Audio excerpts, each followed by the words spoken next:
The Congress of Vienna and the Treaty of Versailles were two of the most important and famous meetings held for European powers to discuss what shall take place following their respective wars. The Congress of Vienna were a series of meetings that took place in Vienna between 1814 and 1815 following the Napoleonic War. The objective was to rebuild Europe after the war and to create a political system to avoid any types of conflict or war. In the Congress of Vienna, the leaders came up with some rules. Number 1, they forgave France after rebuilding Europe. They were making sure none of the countries were too strong and weak. Second, they insisted on all countries to become monarchs and brought any other monarchs who were kicked out of Europe. Number 3, they made sure all militaries had a balance of power. And number 4, they encouraged alliances. This was known as the Congress of Vienna, and it was a major thing since it formed Europe for the next century. It kept things in peace for some time, but it also set the way for future problems. The Treaty of Versailles was a meeting after the First World War where representatives from all the European countries, as well as the United States, gathered to decide what would happen to Germany as punishment for losing the war. Germany was not invited to this meeting. It happened on June 28, 1919, in the Palace of Versailles in France.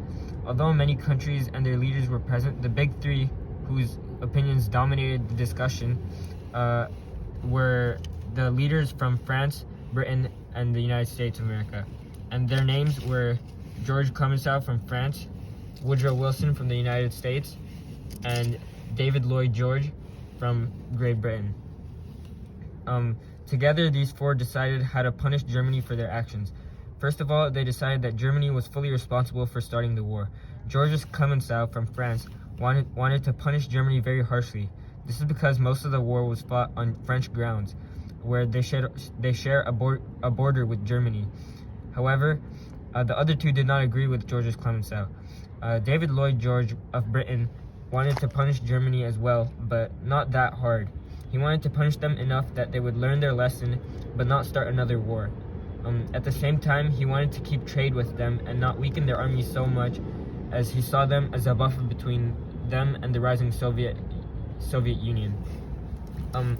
He also understood that weakening Germany too much, the Soviets would take over them, and the rest of Europe would be in danger. Woodrow Wilson had different views. He did not want to punish Germany at all. He reasoned that in the Congress of Vienna, France was forgiven, and they had not committed any more war crimes since then. So the verdict for Germany should be the same. He came up with 14 points and presented them to the attendees. In summary, his 14 points promised peace amongst the European nations and forgave any country who had been partially at fault for World War I. In the end, the three decided to punish Germany not as much as France wanted, but still pretty severe. They forced Germany to reduce their military to 100,000, which is not enough to protect themselves. They also made a section of Germany that bordered France, Belgium, and the Netherlands a demilitarized zone called the Rhineland. This meant that Germany was not allowed to bring any military troops into that zone. Germany was also forced to give back all their overseas colonies and pay 132 billion gold marks to the rest of the European countries, which is now equal to $500 billion today. In comparison, the Congress of Vienna was much more peaceful and easygoing than the Treaty of Versailles. In the Congress of Vienna, the European nation decided to forgive France, while in the Treaty of Versailles, they punished Germany very harshly. After the Congress of Vienna, there was 100 years of peace, while in the Treaty of Versailles, there was 20 years of peace. This shows that the decisions made at the Congress of Vienna were much better than the decisions made at the Treaty of Versailles, as they led to a longer period of peace. Thank you for watching.